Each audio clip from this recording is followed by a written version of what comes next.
Hello, Dr. Hadeli here. I'm very happy to be here with you today. So, a few weeks ago, I was talking about a four-part series that it was the general topic about setting expectations that promote success on your kids. And one of the first things, and that's what we talked about last time, was about that you have to be thoughtful about the type of expectations or how high you set the bar.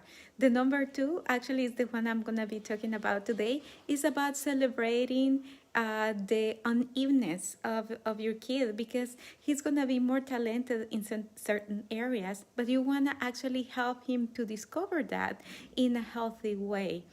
And the third one that we're going to be talking about next time is about praising and noticing the effort that your kids do, and be wise when you use criticisms and when you praise. And the fourth one, that's going to be the last part of the series, is going to be about how you can support the development of delayed gratification, tenacity, and grit. Okay, and those are important things that can actually determine the failure or the success or the frustration or anxiety that your child can have. So today, focusing on part number two, you have to be aware that people are uneven.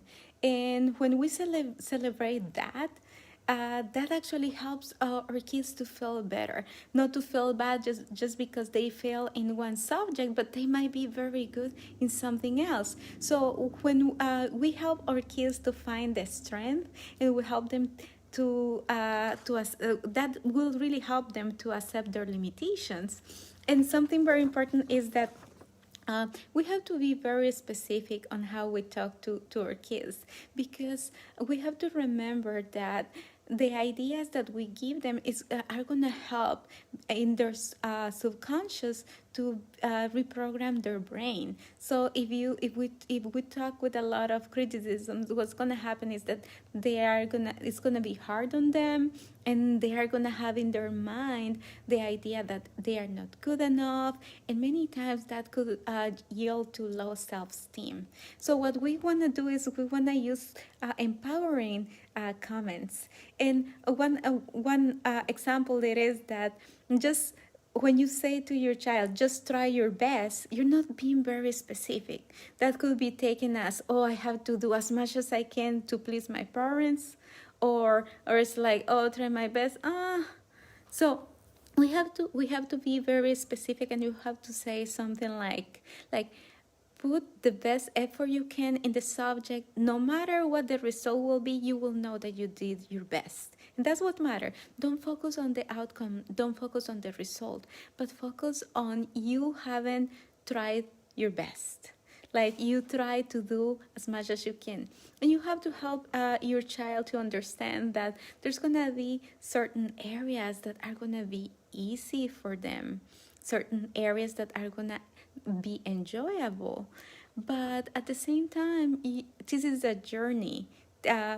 Finding what you are good at is not a one-time event. It won't happen in one day. So you have to help them to understand that they have to try their best in all the areas, in all the subjects at school, in all the areas, because that's the only way they will really discover what they really love doing and they are good at as well.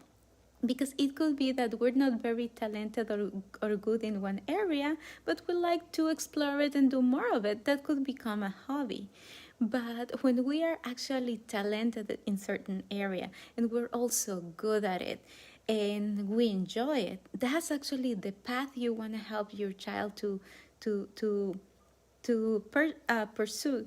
And something very important too is help them not to feel bad when they have tried their best and still they get C, or they get a B minus. So you have to help them to understand that as long as they try their best, that's okay. Another problem could be that you say you put too much pressure on making sure that they are straight A's on every subject. Unfortunately, many kids could try, but if they need help in certain area, or that's not exactly what they really enjoy the most, that could put a lot of pressure, and they could be excellent in everything else but not in that subject, but that could be what could bring their self-esteem down, and that could be what actually could make them feel more anxious, feel uncomfortable, and feel like drop in other areas. So we want to be careful how we encourage or discourage our kids. Something else that I wanted to mention too is that, for example, you put your child on a specific class. You want your kid to learn how to play the piano, and suddenly your kid drops that and decide to go for something else that they enjoy more or they like better. You don't want to bring a comment like I had to spend so much money for you to learn that and you're just wasting it. That might be just a way for them to discover that that's not something they like. They enjoy possibly art better, making like drawing better, and then what you want to be is supportive. Okay, but at the same time, we also want to be careful, and this could be a red flag if you have a child or a teen that suddenly is dropping on everything. It's like they lose interest on something they used to like before, and they don't want to neither play music, neither go to school, neither do everything that they used to enjoy as well.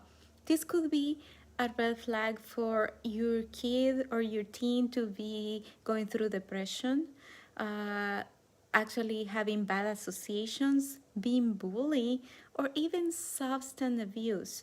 So it's very, very important that you make sure that you continue keeping this open communication. Remember, you can always ask him or ask her if there's something going on, or if they are under a lot of stress, or if it's something that is making them anxious, because we want to be able to discover these problems early in life.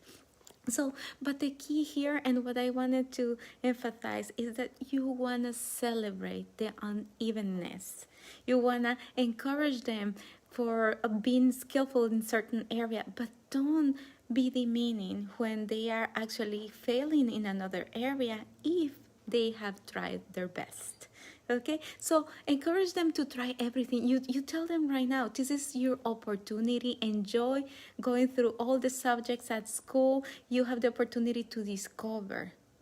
Great for them. So please feel free to post any questions, or if you consider that this is a helpful post, you can share with someone that might need it. And next time I'm gonna be talking about the third part, which is using criticism and praise wisely.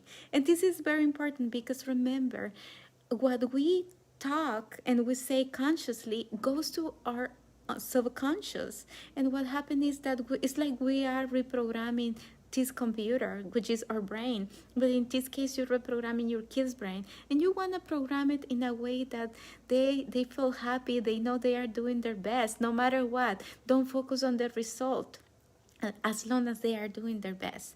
And you want them to be confident and not feel that that they don't have the capabilities just because they focus on their failures. So enjoy the rest of your day and have a wonderful Sunday.